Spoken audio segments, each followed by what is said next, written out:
करें, आस्था भगवान से खत्म हो जाए इनकी। ये चाह में नहीं कोई बताने भी आवे तो भगवान की बात सुने नहीं। कलयुग में विशेषकर इसको भय ज्यादा रहता है, क्योंकि इसने वायदा किया था परमात्मा से कि कलयुग में आप कितने ही प्राणी ले जाना, सतयुग त्रेता द्वापर में कम जीवों को पार करना। जब परमात्मा यहां आए थे जोगजीत रूप बनाकर अपने पुत्र का सर्वप्रथम। अब आप देखते हो पूरा चीन नास्तिक हो गया। वो पहले बड़े डिवोटी थे, महात्मा बुद्ध के चेले थे उनके पूर्वज। महात्मा बुद्ध इस काल की फटपेड़ में था, उसको भी काल की फेंट लगी थी।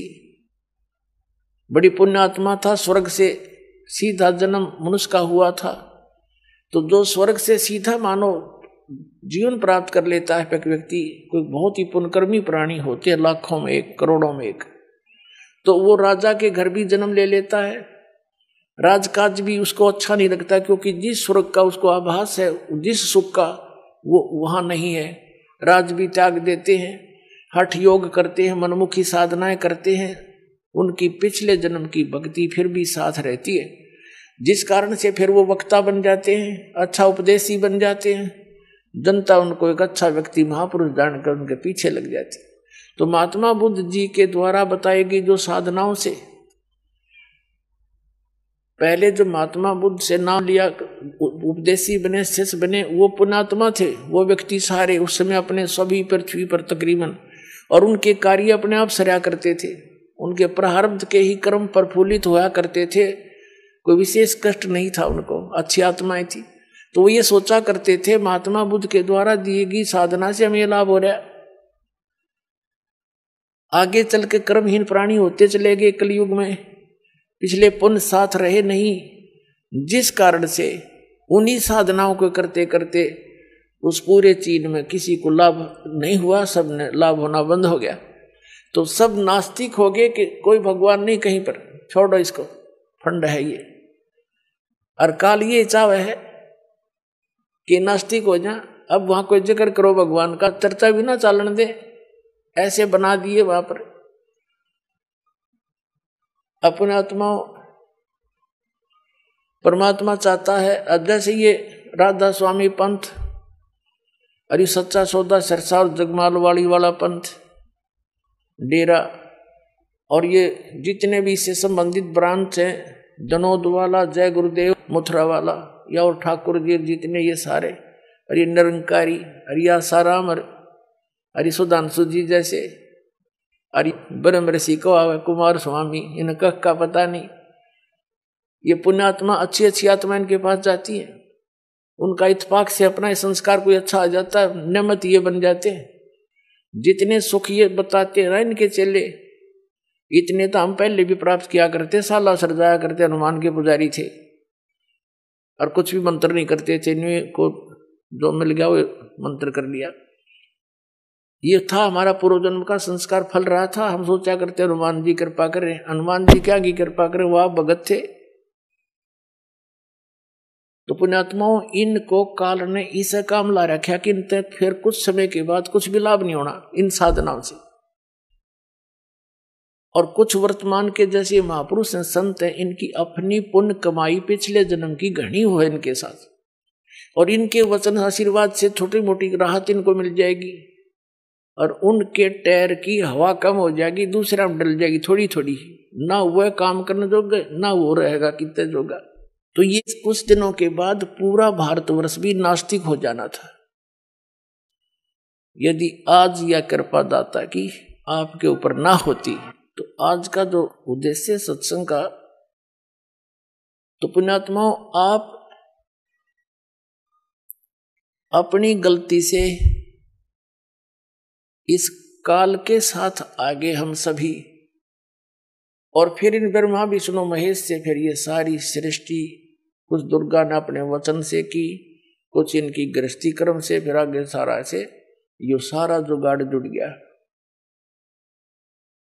अब इसने बुला दिया भगवान को, ये स्वयं भी गुप्त रहता है, इसने कसम खा रखी है, प्रतिज्ञा कर रखी है दुर्गा से कि मैं कभी किसी के समक्ष नहीं आऊंगा, और मेरा भेद मत बता दिया ना, तेरी खैर नहीं है। या इससे बहुत डरती है, क्योंकि इसका कोई और संरक्षक रहा नहीं। अपने पिता ने छोड़ के हम सारे आगे, तो हमारा कोई वाली वारस नहीं है। ये हमारे साथ कुछ भी करे, कितना ही कष्ट दे, ये खुद बन बैठा है यहाँ का संचालक। अब क्या क्या हो रहा है आपके साथ आपको पता नहीं। आपने ये एक परंपरा मान ली, विधान मान लिया कि ऐसा सभी के साथ हो रहा है तो होएगा। वो तो बात ठीक है, होगा तो होएगा, ना मानोगे तो भी होएगा। अभी तक तो ज्ञान नहीं था कि इसका कोई समाधान भी है। अब पक्का ज्ञान हो गया हमें कि इसका 100% समाधान है, बहुत आसान है। वो कैसे है? इस दास के पास आओ, चाहे पूरा विश्व आ जाए, और ये सत्य ज्ञान प्राप्त करो। आपके बच्चों को भी इस मार्ग से जोड़ो। यदि आप पिता हो, माता पिता अपने बच्चों के लिए अपना सारा जीवन न्यौछावर कर देते हैं उनको सुखी देखने के लिए। जिस माता पिता को ये ज्ञान हो जा, तो फिर वो अपने बच्चों को इस तो बाहर नहीं रहने देगा। जैसे सर्दी गिर रही हो और माता पिता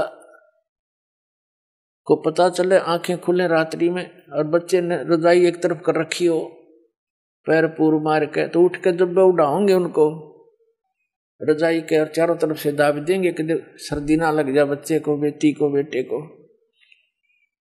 तो पुण्यात्मा, जिस माता पिता ने दीक्षा ले ली उसने तो रजाई ओढ़ ली, काल की सर्दी लग गए को ना, उस पर तो दुख का असर हो नहीं। और बच्चे बगैर रजाई के बैठे और उसी सर्दी में उसे घोर स्थान पर, भयंकर स्थान पर। तो अगर जिस दिन आपको ज्ञान होगा, अपने बच्चा ने भी रजाई उड़ाओगे, चाहे अपनी भी उतार के उड़ानी पड़ जाए, तो अपनी उतार के उड़ाने में भी कोई समझदारी नहीं, आपने मुनिया हो जाएगा। लेकिन बच्चों को भी रजाई की व्यवस्था अवश्य करेगा। तो यही आपसे प्रार्थना है कि अपने बच्चों को, ये बहुत पुण्यकर्मी प्राणी आपके घर में जन्म लेने लग रहे हैं। अब ये जितनी भी आत्मा आपके घर पाएंगे उपदेश के बाद, उपदेश से पहले भी आई है, वो भी अच्छी आत्माएं हैं, क्योंकि मानव शरीर मिला है। और उनको भी और आने वाली अन्य संतान को इस परमात्मा की रजाई में जरूर लपेट लेना, इसे बाहर ना रहना।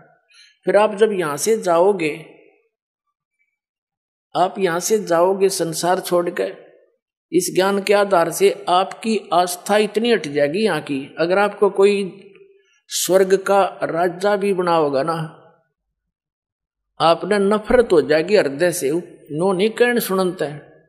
आपकी रुचि ना बने, ये ज्ञान ऐसा दे देगा दास जो परमात्मा ने दे रखा, और सच्चाई के आधार से ये अपना नरक दिखाई देगा यहाँ का राष्ट्रपति, प्रधानमंत्री, ताकि वो अपने कर्म फोड़े कति, दूसरा काम नहीं सारा दिन।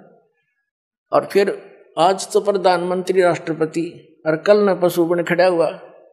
यहाँ तो हम इसकी स्टैच्यू लगा करके, मूर्ति बना करके फूल मालाएं डालते रहते हैं, और बगैर भक्ति के वो गधा बन के सैर सपट्टे कर रहा को मार के यहाँ। तो ये क्या की महिमा है। इसलिए परमात्मा कहते हैं, मन तू सुख के सागर बस रे और नहीं ऐसा यश रे। और ऐसी महिमा यहाँ कुछ भी नहीं है। महिमा चावे है तो वहां बस जा, बस सतलोक चला जा, सीधी सी बात है। उसके जाने का फाइनल फार्मूला, कंप्लीट कोर्स दास के पास दे दिया परमात्मा ने।